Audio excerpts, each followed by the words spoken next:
So today we have a 99 Dodge Stratus.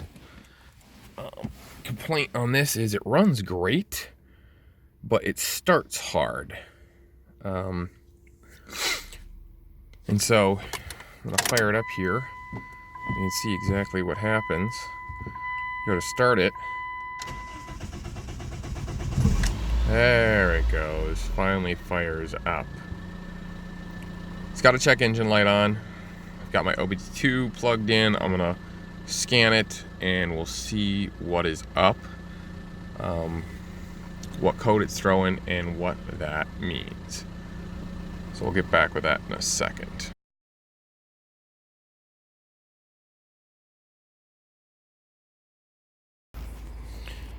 Okay, so this is throwing a code of P0340, which is a camshaft position sensor.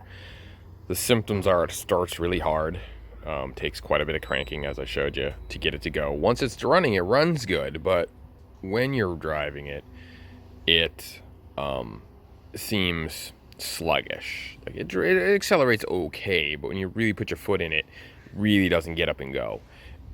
Granted, it's just a 2-liter 4-cylinder, naturally aspirated, all that, but makes sense because if that camshaft position sensor has gone bad, it's not going to be getting the right amount of timing.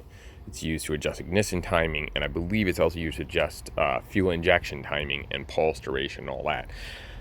So there's a bunch of stuff that it affects. I say the car runs okay, minus that hard starting. So the camshaft position sensor on these is buried. It's down in there. Can't even really see it from this angle, but it's down in here on the end of the engine. Here's your valve cover up here, obviously. Overhead cam runs this way.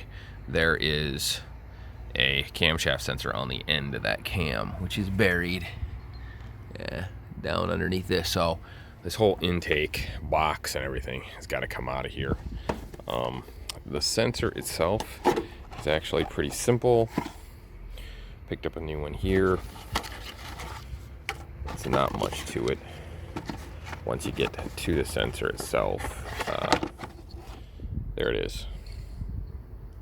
4 simple bolted bolts on the end. It's actually, I believe, a thrust plate as well here for the end of the camshaft. Plugs in. Pretty simple. So I'm gonna get at that, and then I'll show you once I got this all torn apart where exactly that's at. Alright, so I've pulled the airbox off here. There's just a clamp underneath here, goes around that spot right there. This part of the airbox, there's a clamp, hold it in place. Vent tube up here, just unlatch the lid from the box over here. And now that this is off, we can see where our cam sensor is. It's right there. So those 4 bolts that hold it on, 1 plug, and I'm gonna pop it off there. I'll let you know the bolt size. It looks like it's 10 probably millimeter.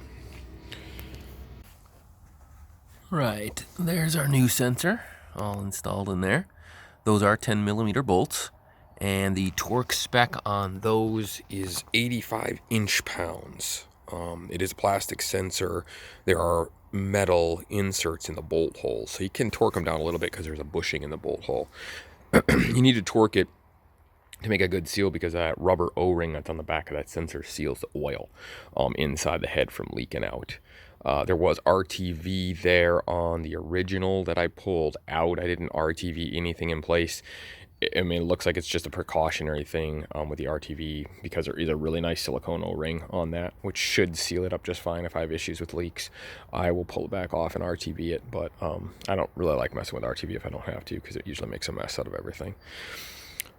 So that's it. I'll put the air cleaner or air intake housing back on again and clear the code and fire the car up and see if it runs better now. Alright, so I turned on the ignition, connected to my OBD2 reader, Bluetoothed it, and cleared the code. Now we're going to go for a start. Oh, look at that. No 30 seconds of cranking, no nothing. Fires right up and will probably run better. As an added note, I figured out why this shifter is so completely sloppy. Oh yeah, it's terrible. I gotta talk to the owner about that. Just show you that real quick here as a side note. There's some bushings down in there. There's the shifter right there. There's one shifter linkage. There's the other shifter linkage. You can see that pin there in the middle.